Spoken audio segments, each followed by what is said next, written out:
मुख ही नहीं केवल धड़ चला रहा है। भीतर से आवाज आ रही, बाबा हमें भी ले चलो, आ जाओ। कोई ऐसे बराती आ रहे हैं जिनके एक मुख की कौन कहे, 10-12 मुख फालतू लगे, बाबा हमको भी ले चलो। बाबा कहते हैं आ जाओ। यह समर्थ सदगुरु का स्वरूप है, किसी को मना ही नहीं। कोई ऐसे हैं जिनके हाथ पांव नहीं है तो लुढ़कते चले आ रहे हैं, बाबा हमें भी ले चलो, आ जाओ। कोई ऐसे हैं जिनके बहुत सारे हाथ पांव हैं, वह भी चले आ रहे हैं। कोई ऐसे हैं बिल्कुल दुबले पतले, एक हड्डी दिखाई दे रही, हमको भी ले चलो, उनका भी स्वागत। कोई अच्छे हृष्ट पुष्ट को बढ़िया अच्छे मोटे तगड़े दिखाई दे रहे, हमको भी ले चलो। सब इकट्ठे हुए, भूत प्रेत और भोले बाबा दहेज दिया। भगवान शंकर मैया पार्वती जी का विवाह हुआ है, तुलसीदास जी महाराज कहते हैं। और यहाँ पर भगवान शिव मैया पार्वती का विवाह मतलब श्रद्धा और विश्वास का पाणी ग्रहण। जब तक श्रद्धा और विश्वास का पाणी ग्रहण नहीं होगा तब तक राम जी का भी जन्म, राम जी की कथा का भी जन्म नहीं होगा। तो यहाँ पर बड़े प्रेम से भाव से आए हैं। तुलसीदास जी महाराज कह रहे, जब ही शंभू के आए सुर सब निज निज लोक सिधारे।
तेजस्विनावधीतमस्तुमाविषावहे। ओम शांति शांति शांति। बहुत सुंदर कथा आप लोग सुन रहे थे। हमारे भारतवर्ष में 2 विवाहों की पद्धति है, एक स्वयंवर प्रथा और दूसरी प्रजापात्र विवाह प्रथा। स्वयंवर प्रथा तो राजा महाराजाओं के यहाँ होती थी, अब राजा महाराजा तो नहीं रहे, लेकिन प्रजापात्र विवाह जो है बहुत पुरानी प्रथा है कि भगवान शंकर का जो विवाह हुआ ये प्रजापाति विवाह हुआ और आज सनातन धर्म में आज भी प्रचलित है। भगवान शंकर चंद्रमौलेश्वर बुद्ध भोजनाथ देवताओं के शिरोमणि देव हैं और उन्होंने संविधान जो बनाया सनातन धर्म का वही परंपरा हमारी है सनातन धर्म। भगवान शंकर का विवाह हुआ तो उसमें सबसे बड़ी बात यह है कि भगवान शंकर पार्वती जो हैं आपस में एक दूसरे के अर्धांग हैं। भगवान ने आधा अंग जो है पार्वती को दे दिया। अब क्यों दिया? तो शास्त्रों में वर्ण आया है कि भगवान शंकर जो है ये भगवान राम के अत्यंत प्रिय है। रामस्तु जना, एक शास्त्र में लिखा रामस्तु जना, जन कहते हैं भक्त। भगवान राम के परम भक्त हैं भगवान शंकर।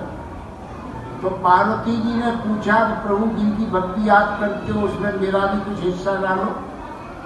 तो भगवान ने कहा एक काम करो, तुम्हारी श्रद्धा हमने देखी है, तुम कथा सुनने की बहुत ही सुंदर पद्धति हो, इसलिए हम तुमको अपना आधा अंग देंगे और इस आधे अंग को तुम स्वीकार करो, अपने आप तुम भगवान की भक्ति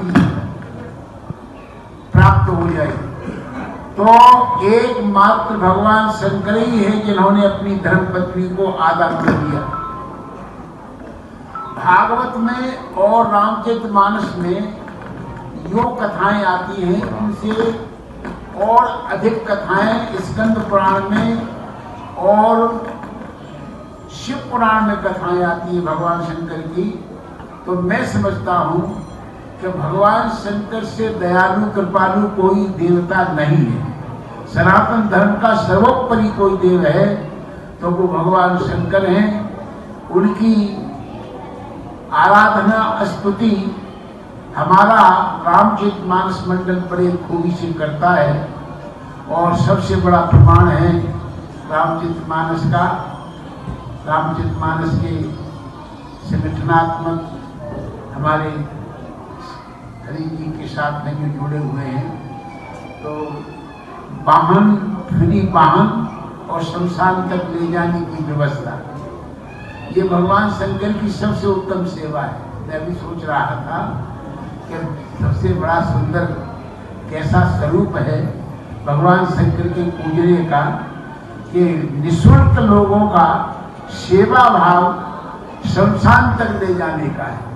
और भगवान शंकर को भी सबसे बड़ा बढ़िया पाउडर जो लगता है वो शमशान की विभूति ही लगती है।